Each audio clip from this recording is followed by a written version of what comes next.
ህዝባዊ ሓርነት ትግራይ መግለፂ ኣብ ኣኼባ ቀኒዮም ማእኸላይ ኮሚቴ ህወሓት ኣብ ኣኼባ ቀኒዮም ጥራሕቲ ይኮነ ኣኼባ ያው ቅድሚ ሕዚ እውን ዝነበረ እዩ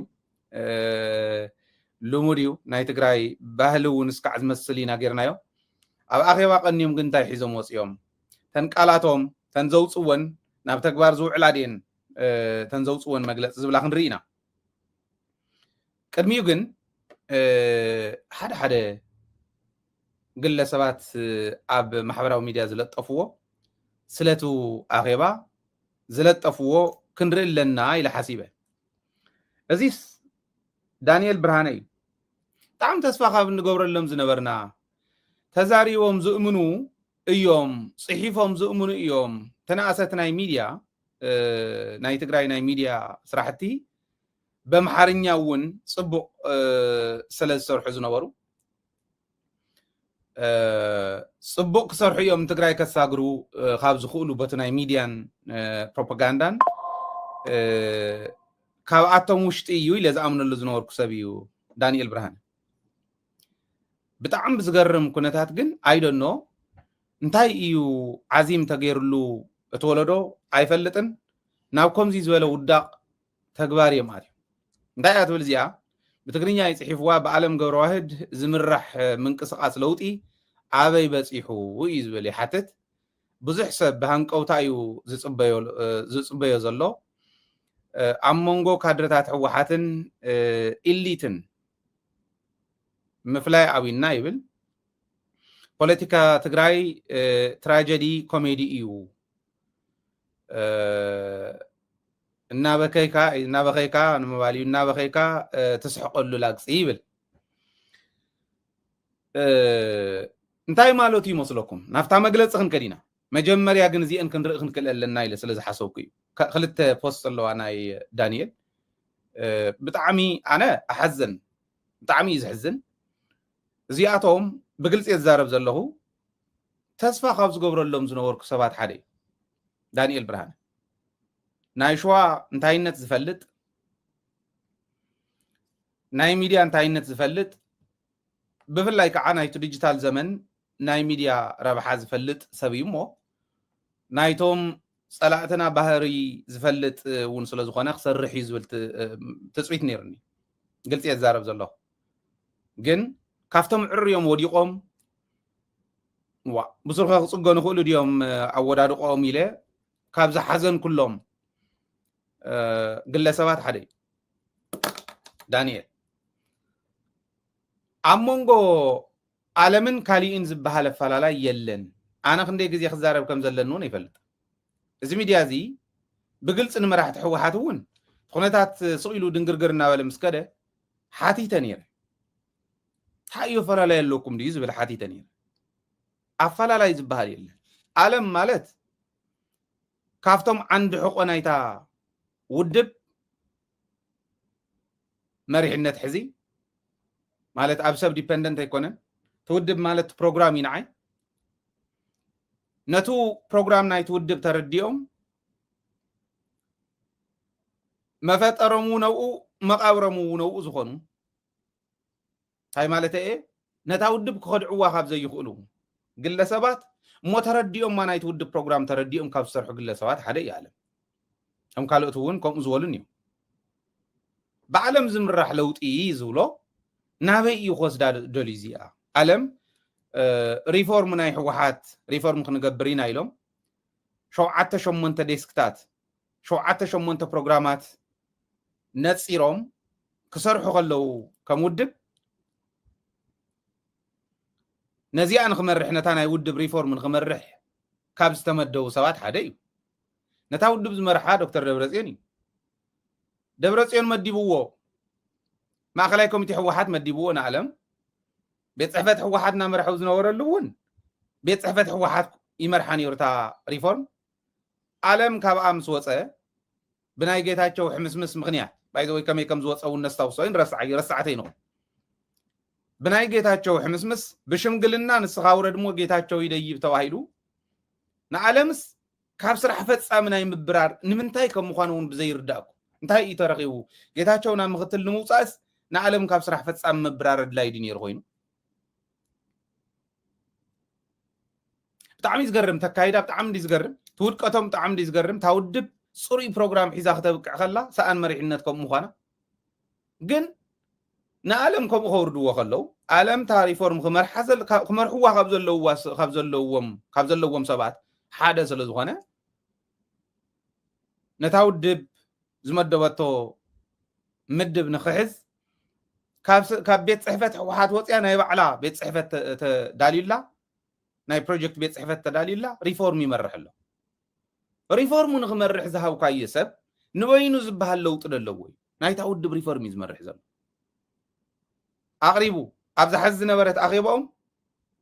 ዓለም መቕረብ ነይሩ ዓለም ከም እንፈልጦ ብዘይ ምሕረት ዝነቅፍ ሰብ እዩ ንድሕሪት ዘይብል ናይቲ ውድብ ፕሮግራም ብደንብ ተረዲእዎ ብዘይ ምሕረት ዝነቅፍ ሰብ እዩ ኣበሳ እንተሃልይዎ ዓለም ዘይምፍራሕ እዩ እዚኣ ተኣበሱ ንእከለ ይፈርሕ ታዘላ ታ ፕሮግራም ናይታ ውድብ ምሕደራ ደንብ ከም ዝብሉ ህንፃን ስሪትን ናይቲ ውድብ ብዝብሎ መሰረት ዝኸይድ ሰብ እዩ ብድፍረት ከዓ ይግምግም ካብዚ ወፃኢ ናይ ዓለምን ናይ ካሊእን ዝበሃል ጉጅለ የለን ትህዝቢ ይፈልጦ እዩ ግን ከየደናግርዎ እቶም ማሕበራዊ ሚድያ ዘለውን ከይደናገር ከምኡ ዝበሃል ኣፈላላይ የለን ግደፉ ዓበይቲ ሰባት ኮይኖም ዓበይቲ ኢልናዮም ብዕድመ ዓብዮም ብደረጃ እውን ክንዕብዮም ተደለናስ ኣይንዓብን ኢሎም ሙጭጭ ዝብሉ ሕማቃት ሰነፋት ኣብ ዝኾነ ደረጃ ወፂሖምልናስ ደኾኑ ይመርሑ ዝኾነ ሴክተር ኢልካ ተሓስቦም ወዲቆም ትረኽቦም ይገርም እዩ ስለዚ ተሓደ ዓብይ ነገር ናይ እከለን ዝበሃል ለውጢ የለን ሕወሓት ከም ውድብ ክትልወጥ ኢላ ሪፎርም ትገብረላ ናይ ሪፎርም ዶክመንት ስራሕ ፈጻሚ ርእይዎ ኣብ ስራሕ ፈጻሚ ኣቕሪቡ ትወዲ ስራሕ ፈጻሚ መፅዲቁ ናብ ማእኸላይ ኮሚቴ ሕሊፍዎ ማእኸላይ ኮሚቴ እውን ርእይዎ ብዘይ ምሕረት ገምጊሞም ሕመቆም ኣብኡ ምጉት ክህሉ ናይ ግድን እዩ እመንጎ ዓለምን ካሊእን ይኹን እመንጎ ካሊእን ይኹን ከምኡ እውን ኢና ንደሊ ስኢሉ ኢዱ እንዳውፀ ዝኸደ ይኮንና ንደሊ እዚኣ ተገይራ ካብዚ ወፃኢ ካሊእ የለን ካብዚ ወፃኢ ካሊእ ኣብ ዘይብሉ እንታይ እዮም ዝብሉ ዘለዉ ዝብል ግን ህዝቢ ተረዳእዮም ከም ዝበሉ ከየደናግሩኻ ማሕበራዊ ሚድያ ሃሉ ካሊእ ሃሉ ኣነ ማለት 100% ሓላፍነት ወሲደ እየ ዝዛረቦ እስካዕ ዛዕለት እዚኣ ኣብ መንጎ እከለን ዝበሃል ኣፈላላይ የለን ንዓለም ናብ ካሊእ ደረጃ እውን ክወስድዎ በል ዝብለፍቱ ውሽጢ መቐለ ኮይኖም እውን እኒአው እንዲኦም ንሱ ሕጊ ተሓታትነት እስካዕ ትግበር ክንሪኦ ናበይ ከም ዝወፅሑ ነገር ግን ምንም ዓይነት ኣፈላላይ የለን እንተዝህሉ እውን ሕወሓት ሱራ ኣብ ዓለም ኣይኮነም ደብረፅዮን ኣይኮነም መንጀሪኖ ኣይኮነም ሱራ ኣብ ህዝቢ እዩ ስለዚ ምዒዒ እንታይ ኢሎም ከምዙ ናይ ሓደ ተኽሊ ብራንች ተሰሊዑ ዝኸይድ ታ ተኽሊ ግን ጠጠው ትብል ታውድብ ሱራ ኣብ ህዝቢ ጨንፈራታ ከዓቶም ናይቲ ውድብ ህንፃን ስሪትን ተረዲኦም ዝሰርሑ ኮይና እያ ክትዘለቕ በዓል ስየ እኮ ነይሮም በዓል ስየ ነይሮም በዓል ገብሩ ነይሮም ያቶም ዓበይቲ ተቃለስትዮም ነይሮም ፈርገጽገጽ ምባል ምስ ጀመሩ እቲ ሱር ናይታ ውድብ ተሪር ስለ ዝኾነ ንፋስ ብራንች ክሰልዕ ይኽእል እዩ ዝኾነ ተራ ንፋስ መፂ ዘውድቆ ተኽሊ ግን ኣይኮነን ናይ ሕወሓት ከምኡ ኣይኮነን ስለዚ እንተኸይድካ እናተዋረድካ በዓልካ እናተዋረድካ ትወፅእ እምበር ከም በዓል ጌታቸው ከም በዓል ስየ እታ ውድብ ግን ከተፍርሳ ኣይትኽእልን ኣይከኣልን ክብለኩም ኣለኹ ኣባል ውድብ ኮይነ መራርሓ ውድብ ኮይነ ኣይኮነን ዝነግረካ ዘሎ ከም ሓደ ዜጋ ከም ሓደ ትግራዋይ ናይ ሕወሓት ምንነት ናይ ሕወሓት እንታይነት ዝፈልጥ ዝርዳእ ስለ ዝኾንከ ዝነግረካ ዘሎ ኣይከኣልን ዘሊሉ ናብ መሬት በዓል ጻድቃን እዩ ወይ እኒአው ሕዚ ኣዲስ ኣበባ ኮይኖም በዓል ጌታቸው እዩ ዘሉ ኣለው በዓል ሰፋ ብርሃ እዩ ዘሉ ኣለው ተዝገርም ጻድቃን እውን ዝዓበየላ ውድብ እያ ተሕወሓት ጌታቸው እውን ሰብ ዝገበረቶ ውድብ እያ ተሕወሓት ኣሰፋ ብርሃ እውን ከምኡ ኣሰፋ ብርሃ ሰብዙ ናይ መኸተ እዋን ናይ ደብረጽዮን ኢንቮይ ኮይኑ ይሰርሕ ነይሩ ኣብ ዩናይትድ ኔሽን ስለ ዝሰርሕ ዝነበረ ናይ ዶክተር ደብረጽዮን ኢንቮይ ኮይኑ ናይ መንግስቲ ትግራይ ኢንቮይ ኮይኑ ልኡኽ ኮይኑ ስፔሻል ልኡኽ ኮይኑ ይሰርሕ ነይሩ ጥቕሚ ብኸውዱ ዝሓስብ ግን ኩሉ ግዜ ከውዱ በላዕላዕ ክትብሎ ከላ ናብኡ ንሳ ስለ ትደፍኦ ንሳ ስለ ዘቕድም እናተነፀሉ ይኸዱ ኣለዉ ሓድሽ ኣይኮነን ዝነበረ እዩ እቲ ህዝቢ ግን ፅኑዕ መሰረት ናይዛ ውድብ ስለ ዝኾነ ምዒዒ ክብለ ይኽእልን እሞ ኣይትጋገዩ ይደፉ ዓብይኹም ክተብቅዑ ተመሊስኩም ናብ ቁልዕነት ናብ ህፃንነት ይትመለሱ እየ ዝብሎ ዳንኤል ሓደ ቅድሚ ናብታ ናይ ማእኸላይ ኮሚቴ ህወሓት መግለፂት ምኻድና ሓንቲ ክደግመኩም ናይ ዳንኤል እዚኣ ኢሳያስ መራሒ ኬንያ ኣብ ትግራይ ዘኽፈት ኩናት ኣብ ኤርትራ ከም ዝተገበረ ንቆፅሮ ኢና ኢሉ ዝብል ወረ ከም ዜና ምሲሉ ጉጅለ ሓወልቲ ብዲስኢንፎርሜሽን መሓውሩ ገይሩ ዘርጊሑ ኣሎ ሎሚ የሰሚዐ ይብል ሎሚ የሰሚዐ እዩ ዝብል ዘሎ እዚኣ እውን ንርአያ ኣብኡ ሓዊሱ ዝፀሓፋ ስለ ዝኾነ ናይ ኬንያ ፕሬዚደንት ንኤርትራ ኸይዱ ናይ ኬንያ ፕሬዚደንት ንኤርትራ ኸይዱ ንሽምግልና ኸይዱ ከዓርቀኩም ምስ ኣብይ ኣሕመድ ኢልዎ ንኢሳያስ እሞ ንሕና ንዳሎ ዘለና ኩናት ከይመፀና እዩ ኣባና ጥራሕ ተይኮነ ብትግራይ እውን ተተኸፊቱስ ስቂልና ንሪኦ ይኮነን ምክንያቱ ድሕሪ ትግራይ ናባና ስለ ዝኾነ እዚ ስለ ዝፈለጥና ኢልዎ ዝብል ብዙሓት ሚድያታት ሕሊፈን እየን ነዘን ሚድያታት እዚአን ዳንኤል ዝብለን ዘሎ ናይ ዲስኢንፎርሜሽን ናይ ጉጅለ ሓወልቲ ያው ናይ ህወሓት ማለት እዩ ናይ ዲስኢንፎርሜሽን መሓውራት እየን ይብለን ንሕና ኸ እንታይ ክንበሃል ኢና ንሕና ሓሊፍና ኢና እንታይ እዩ ክበሃል እንታይ ይመስለኩም ንዝሓልፍ ነገር ዘይሓልፍ ቃለይ ትዛረብ ስለ ዝኾነ ኩሉ ክሓልፍ እንዲ ኣነ ትማሊ እውን ደው ኢለ ነይረ ናብቶም ናይ ህግደፍ መረዳእታ ክውና ዝኽእሉ ዝብሎም ናብ ዝምልከቶ ኣካል ማለት እዩ ብትክክል ናይ ኬንያ ፕሬዚደንት ከይዲ ጥራሕ ተይኮነ ሓቲትዎ ይክዓርቀኩም ኢልዎ እዩ ተደራደሩ ተዘራረቡ እንዶ ኢልዎ እዩ ኣብ ምንታይ ኢና እሞ ክንዘራረብ እዩ ነይሩ ናይ ሻዕብያ መልሲ ምክንያቱ ንሶም ማለት ናይ ባሕር እንዲያታ ነዘራረብ ዝብሎ ዘሎ ነዘራረብ ኢሉ ልኢኹ እዩ ኣብይ ኣሕመድ ትክክል እዩ ሕጂ ኣይኮነን ልኢኹ ብዙሓት እዮም ቶም ተለኣኹ ስዑዲ ተለኣይኻ እያ ናይ ኣሜሪካ ልኡኻት እውን ከይዶም እዮም ሕዚ እኮ ቀረባ ናይ ዩናይትድ ኔሽን ኢንቮይ እውን ከይዲ እዩ ናይ ኬንያ ፕሬዚደንት ግን ደጋጊሙ ስለ ዝኸደ ኢና ውፂና እዩ እዚኦም ኩሎም ሓቲቶሞም እዮም ኣብ ምንታይ ኢና እሞ ክንደራደር እዩ ዝብል ሻዕብያ ናይ ኢትዮጵያ ድልየት ዋንነት እዩ ናህና ድልየት ከዓ ሰላም እዩ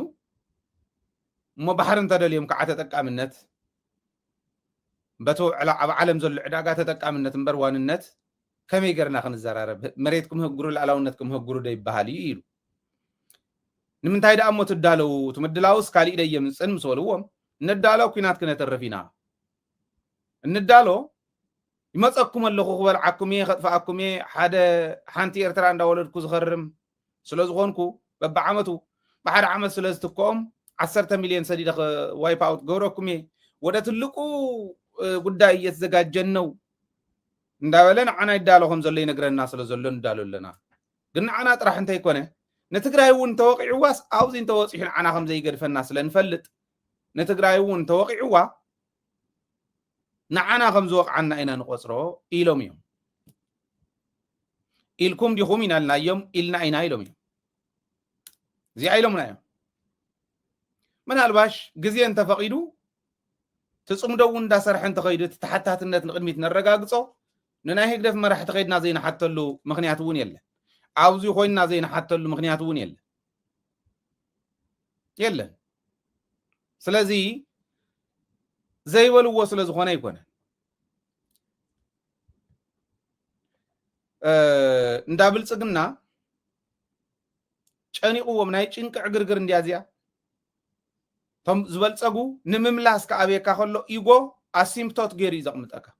يتقيا إنك يتصقع جن زي إنك زبهال أسيمبتوس زبهال جراف الله كم دينا تصقع نفتو واي أكسيس إكس أكسيس كم دينا تصقع غير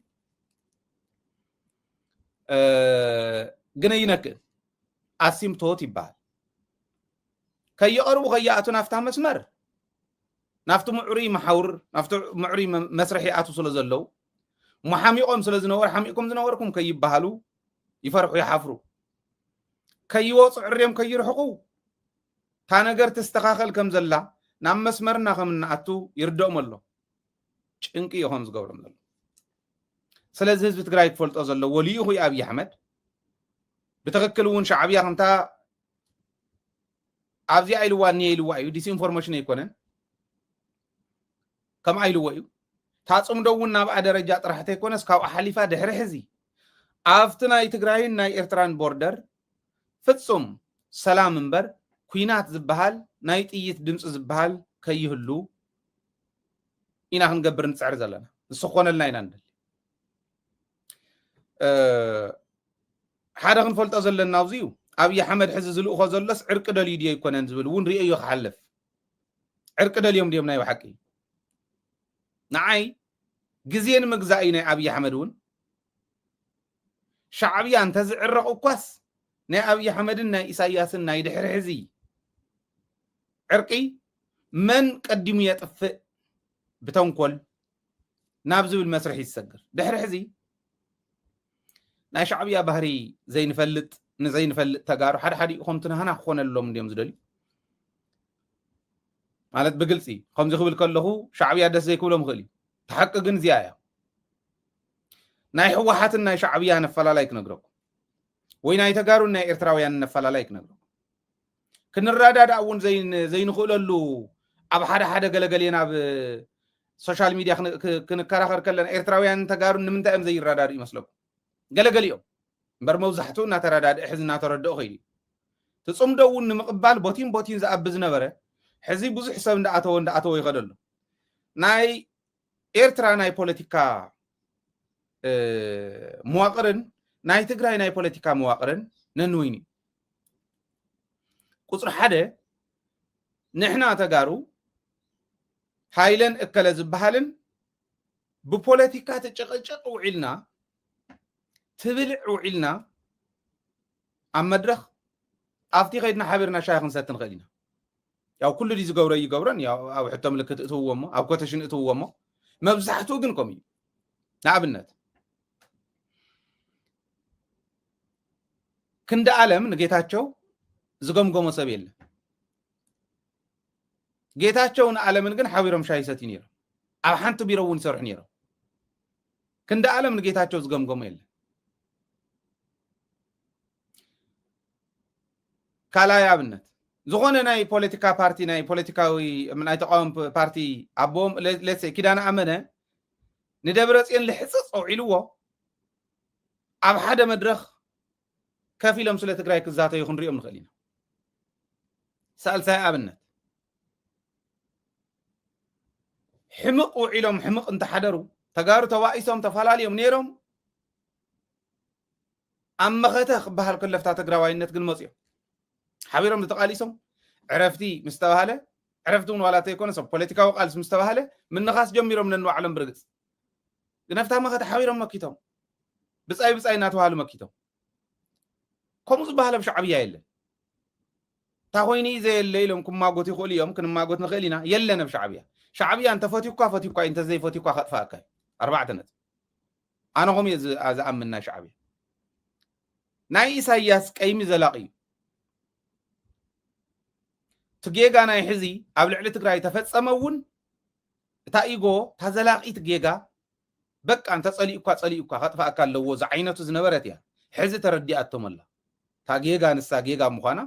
ተናኣሰም ዘመን ምልዋጥ ከም ዝከኣል ይርኢ ኣለኹ ኣነ ተመሊሶም ናብ ጭቃ እንተ ዘይኣትዮም ታሕዚ ጽምዶም ዋሎም ኦኬ ለካዋርዲያና ኢና ነጥፍ ነርና ናምዋል መጽዮም ኣለዉ ኣብ ኤርትራ ኮይኑ ኣፈላላይ ሒዝካ ምንባረ ይካል ናይ ሻዕብያ ፖለቲካ እዩ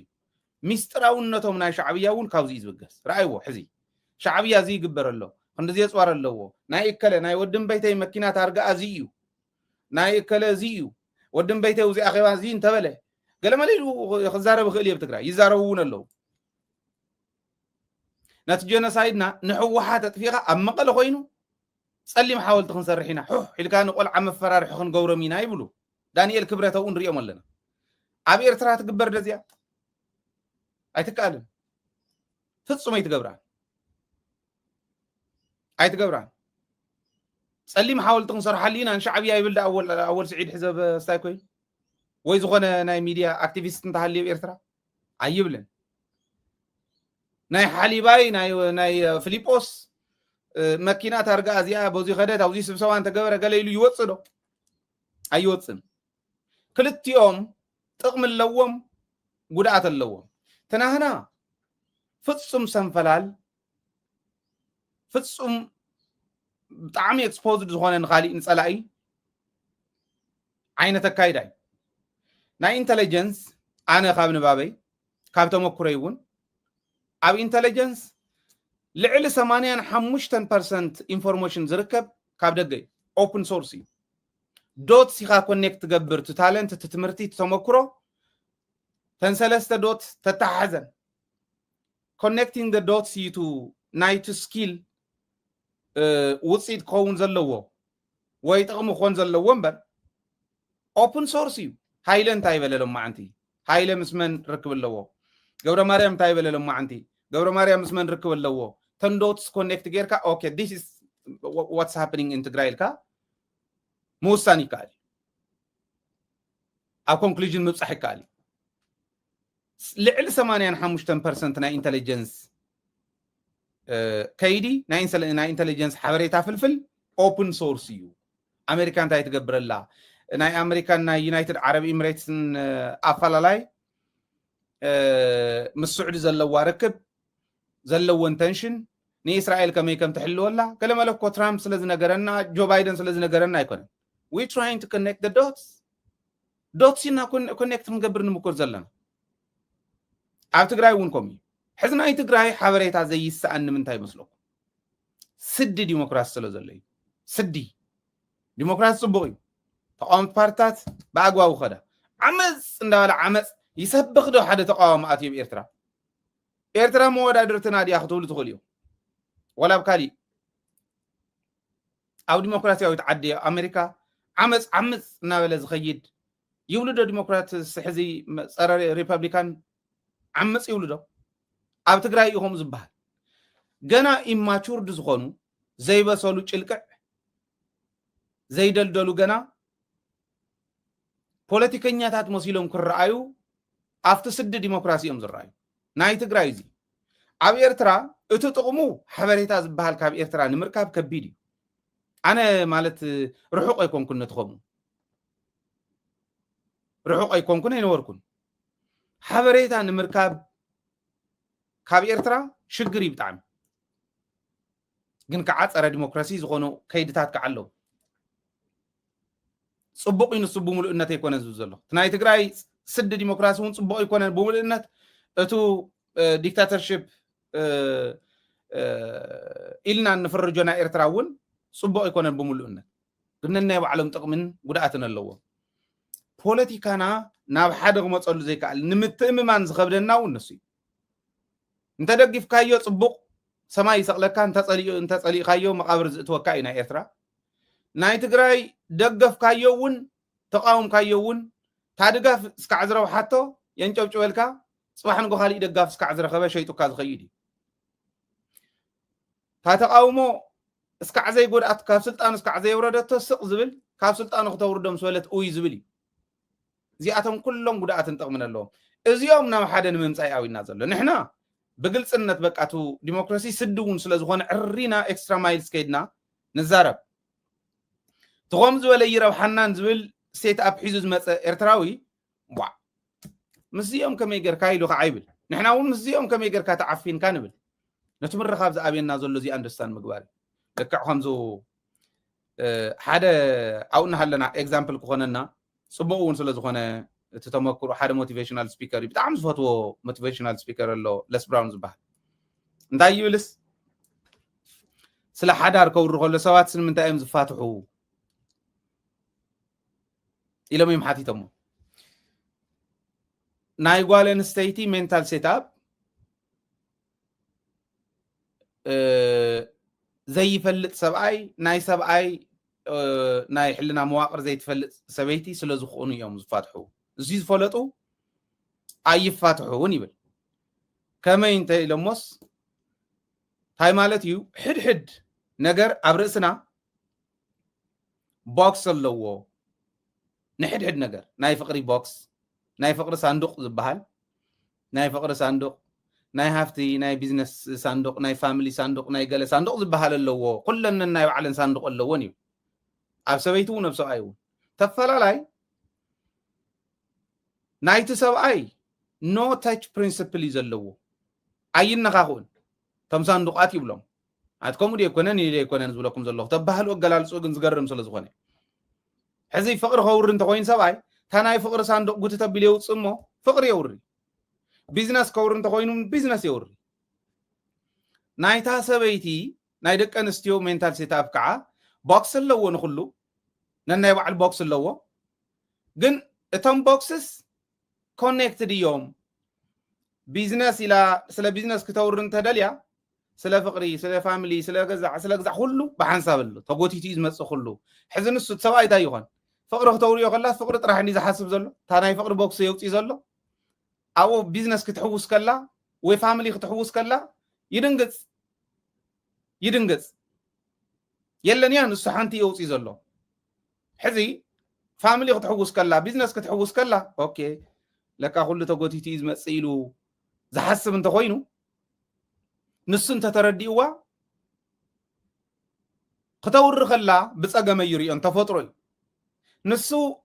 انت دنقيصو نغاطامي او حنت ነገር ስለዘውፀ ኢላ انت ተረዲያቶ አይትድንግጽ እንሳውን ፈሊጣቶላ ማለት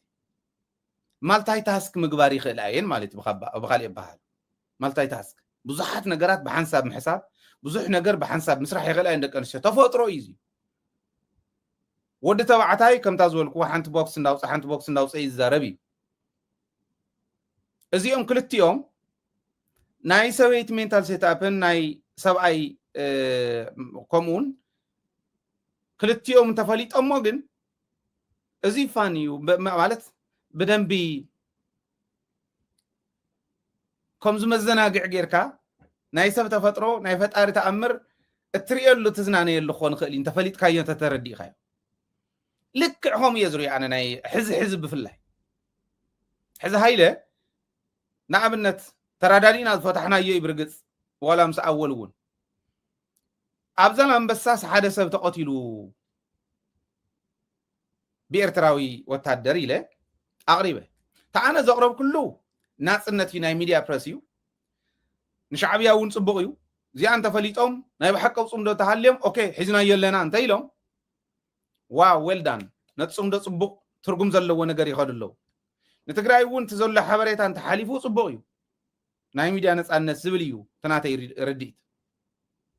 ስሩውን ሰብ ክቅተል ይውል በረብ ትግራይ ውሽጢ ይቅተል ለይኒ ክቅተል ይውል ንሱ እውን ስለንሕልፍ ስለንከታተል ሕዚ ንሳቶም ከዓ ተረድእዎ ከም ዝበለ ነገር ዓፊንካ ብናይ ባዕሎም መስርሕ እምበር ቦትናህና ናይ ሚድያ ነጻነት ኣይኮነን ዳሓር ክንዘራረብ ከለና ማለት እቲ ከምዚ ግበሩ ከምዚ እንተዝገብሩ ኢለ ዝሓሰብክዎ ኣነ ግን ገይሮሞ እዮም ተኸይዶሞ እዮም ተሴት ኣፕና ናይ ፖለቲካ መዋቅርና ነንወይኑ ምዃኑ ይተፈላላይ ነይሩ ማለት ስለዚ ናህና ናይ ሚድያ ነጻነትን ናታቶም ናይ ሚድያ ሊሚቴሽን ሌቨልን ተተረዲኤ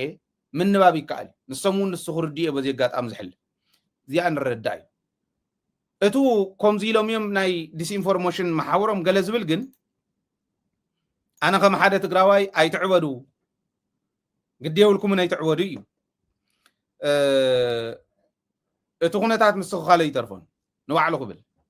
ንሕና እውን ንፅዕሪና ኒና መንግስቲ እውን ይፅዕሮ ኣሎ ሰራዊት እውን ይፅዕሮ ኣሎ ህዝቢ እውን ይፅዕሮ ኣሎ ጽምዶ ኢሉ ትጽምዶ ካብ ደረጃ ናብ ደረጃ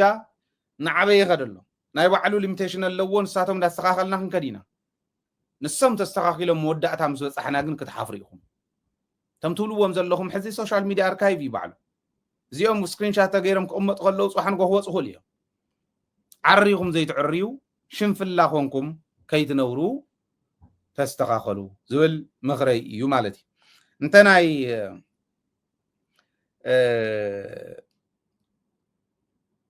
ኢሳያስን ናይ ኣብይን ዕርቂ ግን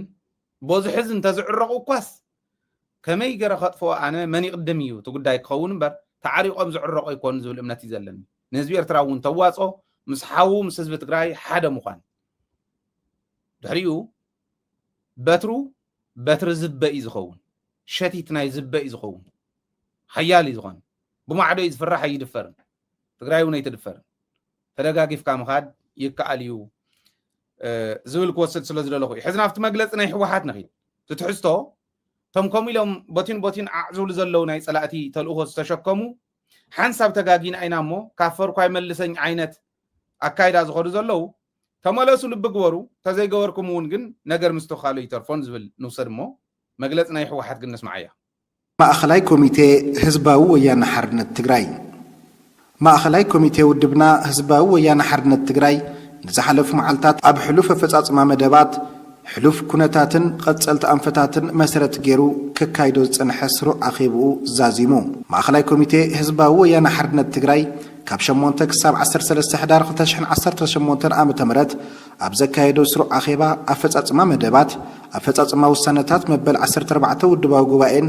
ህልው ውሽጣዊ ኩነታት ህዝብናን ዞባናን መሰረት ገይሩ ዓሚቕ ዘተ ብምክያድ ቀጸልቲ ኣንፈታት ቃልሲ ብምንጻር ስሩዕ ኣኼብኡ ዛዚሙሎም بمسرت زي أفتص ما مدبات مسرت جيرو بزرزر زجمجمة ما أخلاي كوميتي ودبنا هوحت زاجيد استسرحوا عبيت بوليتيكا وسرحتي تتناخرب قصلو كم زجباء بمقامات مستنصلالي نازل له حدجان سفيح تهزبنان كاب حلوف بزلع على نهري كسرحن كالسك كايدلون أنفت غميت الله أفتص ما وسانتات مبل 14 ودباو جبايه هوحت مسرت جيرو أبزك كايدو جم دما دحرتي جوبا ودبنا أجات إم وكابز نبرة نايم في الراس حدا جواتيو أبز حشق منان ودبا واحد نتن كم زركب بمدمدام بتبهرا وكحدة زفت سما جوجل كون تباهيلو كبتات تجيروز نبرة عقمتات مخته أبمت خابن جزاو من محدار كم عرار نمجبار إزبنا بمتحبار استخيرك ألسن وتصيتاو من بارو جم اللام أبهلو خناتات أب ما أخلات معقبن مس حزبن زلو زتمزابلون استسددون وجناتنا بعمقات زجمجمة ما أخلاي كوميتي ودبنا وجناتنا زلوا كنتات عزيز التحساسب بمخانو من قصتي إثيوبيا بمسرة سمع بريتوريا وحسن نقوم بزتحلون اقرب بزتخلو من جدي ناب مربتهم كمل سوق بوكواتع تسويعهم من قصتي إثيوبيا أبكندي بمسرة تسمع مسهوحاتن جزاو من محدار تجراين تواريدو جبوك في التسم موتن سقاين حزبنا زنا وحشفت تتوكبل معراب تجراي بحيل وريروم زحاز عتقاتن سفرتن كاب حق من قستاولو على مريت تجراي كوص بمقبار تبهراوي مننتو كغير زقدد زلو حزبنا حراك وصن استمزابلن استسددن حزبنا ناب مربتو كملسن قبو كواصا يقبايلوم نهلوي وشتاو كنتات مسرت جيرو سفيح ميت زكايده ما اخلاي كوميتي ودبنا هوحات ابسناي من محدارا مريت معدن أو هباق لقالوتن فتحن زلو سفيح تساقمنا مفتاح مسجزاو من محدار بموداد بزلع على تخرط كسر حلو كم زقباء جمجيموم بفلايد ما أزيوت أقام كوين زلو جعزينان بالشو السرار حنا ملكيتو بصفحات زقمجم خوينو حبرات سبز الساتفة كالسك جبر أنفت قميت الله أبقت على عقم تجري بزجنا زب ملكعو كاب حزبنا زل على حتوتات نملاس زخلو سراحتي كسرحون لمن أسي ندك أنستيو دراسة وقت نقولات أكلن دقف زد اليوم وجناتن تخرط زجابرة ربرب كايدن أنفت قميت الله أبناء حويت سراحتنا مسرات بمقبار دما مهرت حرشاز عمت بأقباب كأكاب نايمسنو سراحت تقلطفو كجمر كم زلو بمردا أب كتماتات نمن أسي عدل سراح كما تشاچون سرعات نقد ملكع كحزن كم ودما نزر أزلو تسقم تهزبنا بخبابيون بودابتاتو نبيلو بصفحات كساتف بمقبار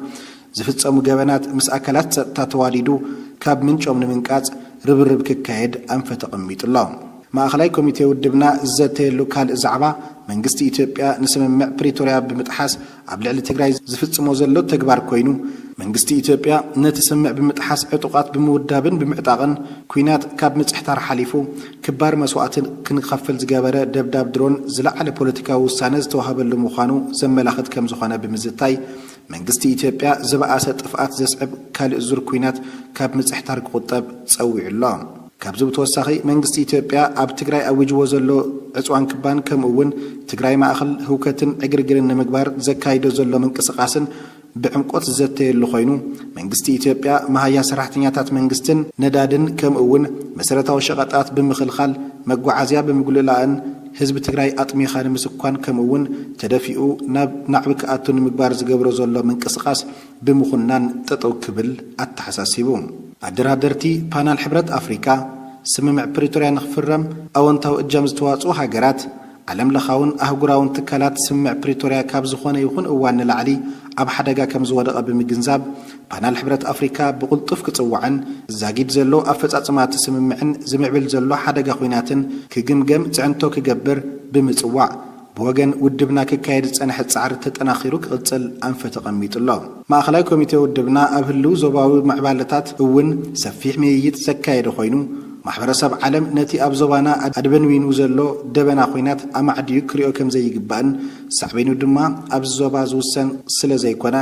باغوب نملاي ግቡእ ጸቕጥ ክገብር ጸዊዑ ኣብ መወዳእታ ኣብ ህዝብና ዝረኣዩ ዘለዉ ጸገማትን ሕቶታት ህዝብናን ብደረጃት ኣፋፍነቶም ተነጺሮም እቶም ቁልጡፍ ፍታሕ ዝጠልቡ ቀዳምነት ብምሃብ ክስራሕን ሃልዋትን ድሕነትን ህዝቢ ትግራይ ውሑስ ንምግባር ምስ ዓቕምታት መኸተት ትግራይ ብምውዳድ ክሰርሕን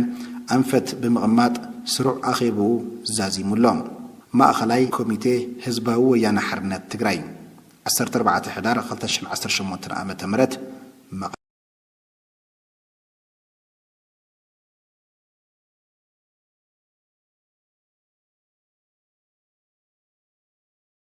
ይቅርታ ድምጽ ቁርጥላን ሽግነር ወመስለኒ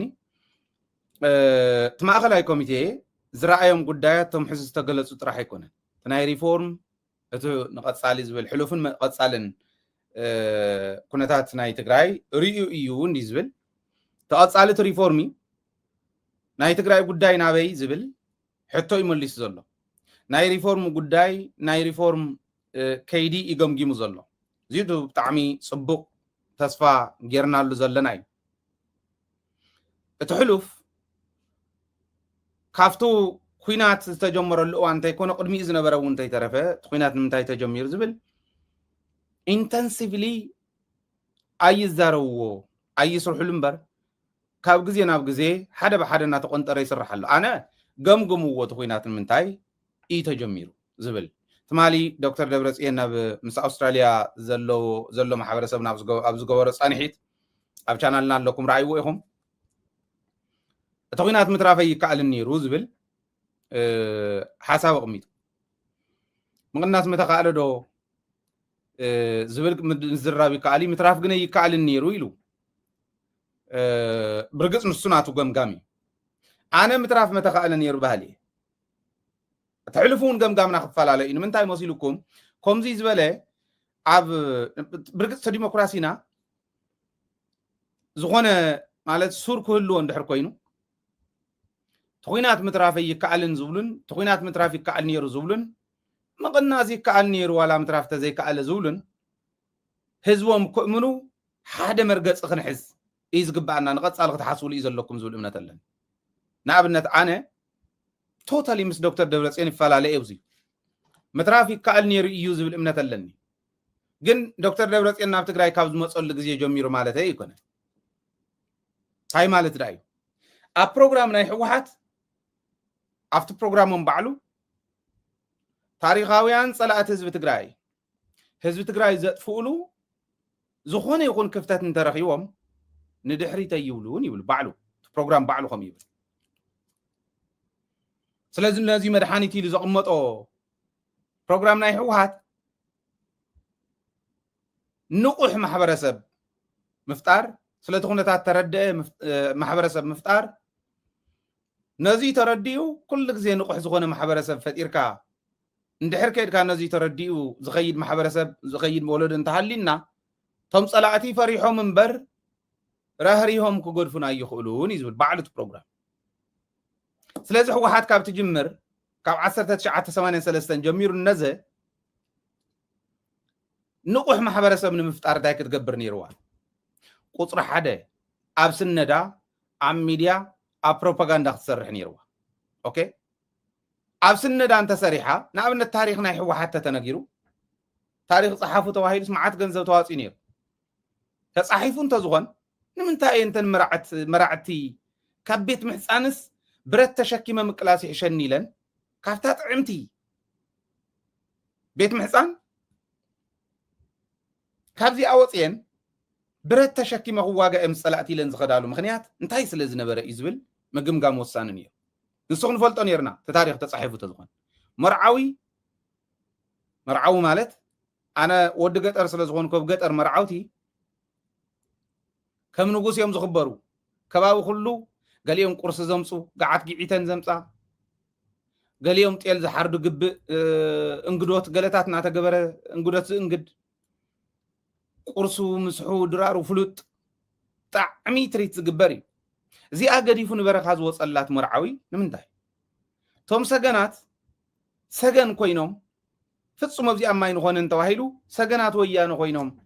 ዓብዮምስ ናብ ውግእ ንኽኣቱ ተባሂሎም መስርዕ ኸይዛሪ ባዕሎም እንዳዓወዩ ኣብ በረኻ ዓብዮም ናተዳለው ዝፀንሑ ዝነበሩ ሰገናት ንምንታይ እዚ ክንፈልጦ ነርና ናብኡ ከይንምለስ ከዓ እንተፈሊጥናዮ ናብኡ ዝወስዱ መንገድታት ኩሎም ክንዓፆም ነርና ኢና እንታይ ተሪፉ ዋሕዋሓት እዚ ክተመረ ይከኣለትን ንወለዶ መራሕቲ ሕወሓት ኣትዮም ናብ ቢዝነሶም ተበቲኖም ወለዶ ንኽመሃር ዕድል ፈጢሮም ማዕረ ንኽኾን ነገር ግን ንምንታዳኑ ማዕረ ይኾን ትግራዋይ ዝብል ፀላእ ኩሉ ግዜ ቶም ኣብ ፕሮግራሞም ዝፅሓፍዎ ተመሊሱ መፅየት ፊዎ ነትወለዶ ትስንፍና ካዊ ይጅምር እምበር ክእለ ይከኣልኒ ንሕና 8 ጀኖሳይድ በፂሕና ክንብል ከለና ቶም 7 ተፃሒፎም እንተዝኾኑ ትሻምናይ ኣይትግበርን ናብኡ ዝመፅእ ናብኡ ዝወስድ መንገዲ ኩሉ ክዓፅኑ የርኢ ትወለዶ እንታይ ተሪፍዎም ሃሁ ምምሃር ናይ ዓለም ሳይንስን ቴክኖሎጂን ምምሃር ካሊእ ታሪክ ብኣግባቡ ስካዕታ ዘላ ምምሃር ድማ ካሊእ እዩ እስኪ ናይ ወያነ ታሪክ ነገረኒ ኢለዮ ብምሉእነት ዝነግረኒ መንእሰይ መን ኣበይ ትፈልጥዎ ኣበይ ንፈልጦ እዚ ኢና ንሕና ለዚ ብኣግባቡ ክንሰርሕ እንተኮይና ክንከላኸሎ እንተኮይና ንዝመፅእ ጀነሳይድ እውን ከይህሉ ክንከላኸል እንተኮይና እዚኦም ክንፈልጦም ክንክእል ኣለና ተናይ ሕዚ እውን ናይ ሕዚ ወለዶ ንሕና ክንፅሕፎ ክንክእል ኣለና ማለት እዚ ዘይምግባሮም ኣምፂዎ ካብኡ ኣብቲ ከይዲ ዝነበረ ንሕና እውን እኮ ፀበብቲ እናተባሃልና ንግምገም ነርና ኣነ ተገምጊመሉ እየ ፀቢብ ተባሂለ ዋዞም ሰባት ክበልዑና እዮም ኣመፃፅኦም ድንቂ ኣይኮነን ህዝቢ ትግራይ ጀነራላት በዚሖሞ ስልጣናት ናይ ሃገር ብምልኦም ብተጋሩ ተታሒዞም ፎቅ ንዑ ቁፀሩ ናይ ተጋሩ እዩ ዝበዝሕ ተባሂሉ ይቁፀር እሞ ናቶም በዚሑ ይርከብ ናቶም ምስ በዝሕ በሉ እምበኣር ስኽበሉ ናተባሃለ ዶ ኣይኮነን መፅ እዚኦም ኩሎም ብኣግባቡ እንተንምልሶም ነርና ኣይመመፃናን ናብቲ ሕዚ ዝኒሄ ጀኖሳይድ تخيلوا እውን ብደንብ ክግምገም ነይርዎ ማለት እዩ ትግራይ ፈረስት ዝብል ወለዶ ክህሉ ክእለሎ ኦኬ ኢንዲፔንደንት ሃገር ነፃ ሃገር ገለ ምባል ኣይኮነን ትግራይ ነፃ ክትገብረሉ ትኽእለሉ መንገዲ እንተዘይሃልዩካ ትርጉም የብሉን ንባዕል መሓሪ ንምጉቶም ዝነበርና በዚ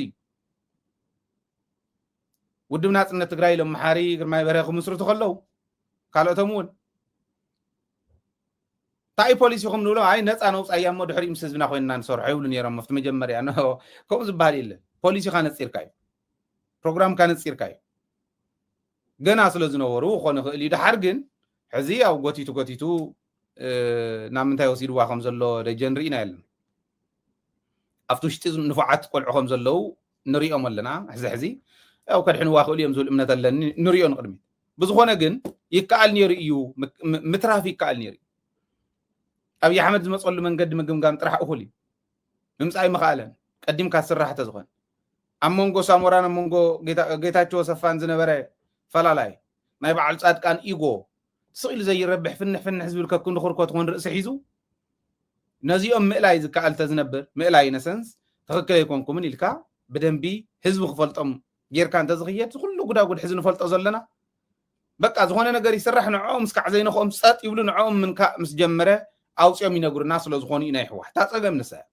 ንኣብነት ናይ በዓል በየነስ ሃይለይ ተቐጥቂጡሉ ሕዚ ለም ዘመን ደይኮኑን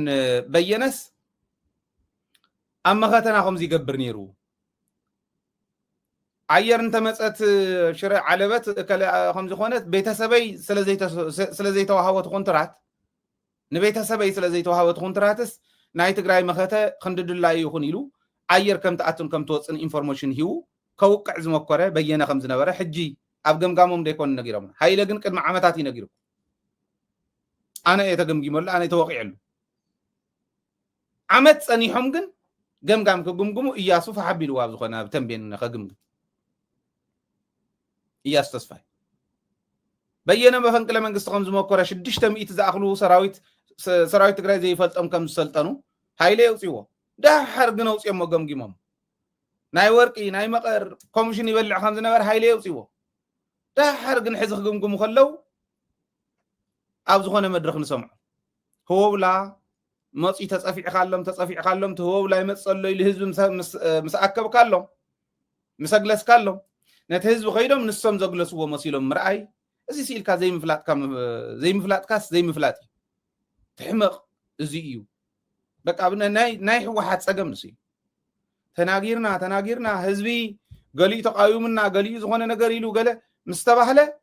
عمتها تصنيحهم يمصمو خمزي يبلخا خم حدش اجندا غيرم يمصو زي دامو يبلنا داي نبرن اكله هالو هايله يقرتان بار كمزي الكاس نحنا خمزي لناكا يقرتا يول نابنت ناي بعل ጌታቸው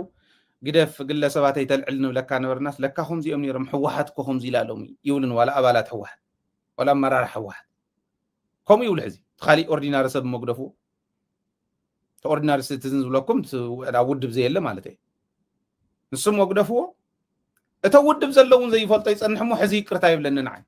ታይ ሞ ክገብረለይ ሕዚ ሽዑ እንተዝኾን ተቃሊስና ዳሜጅ ቅድሚ ምብፅሖም ማኣለናዮም ሰሚዕኹምን እንተዝኾን ሽዑ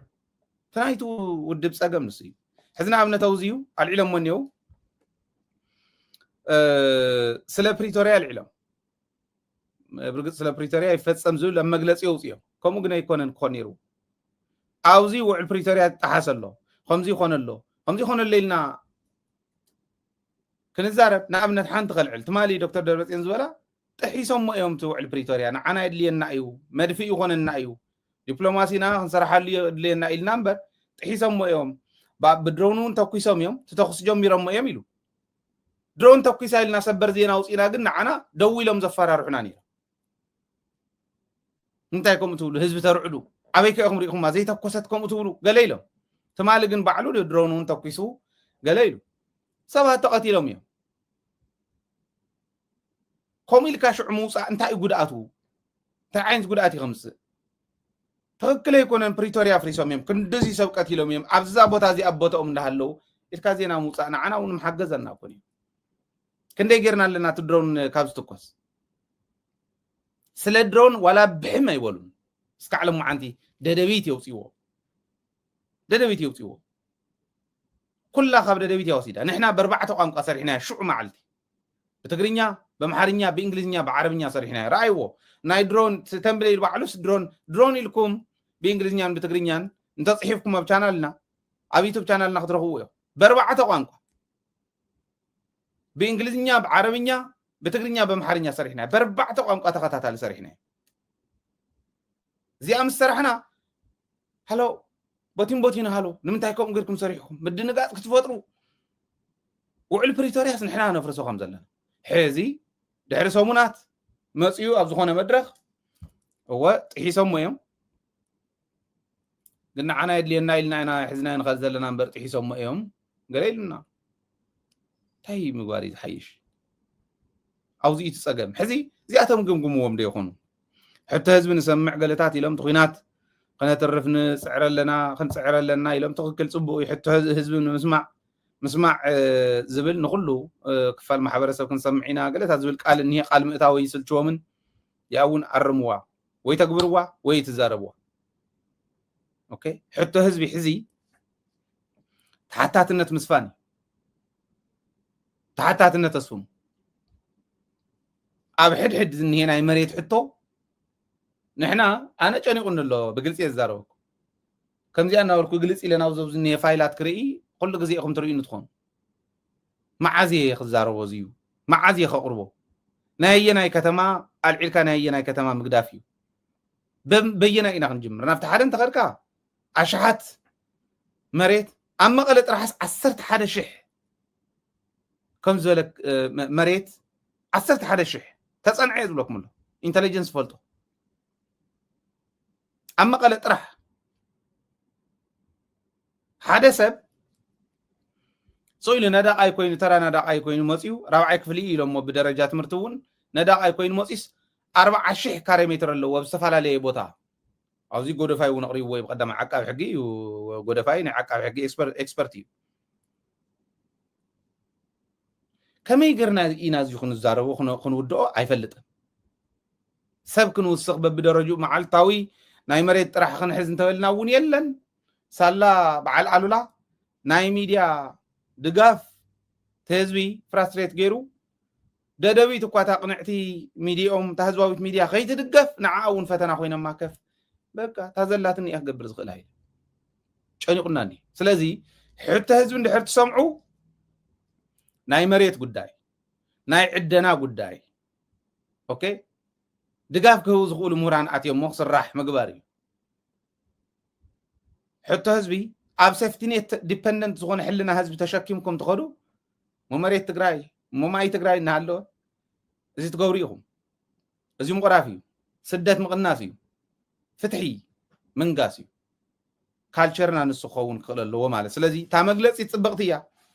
ኣብ መግለፂ ይሕሞይ እንዳሕወሓት ግን ናብ ተግባር ምእታው ወሳኒ እዩ ዝብል እምነት ኣለኒ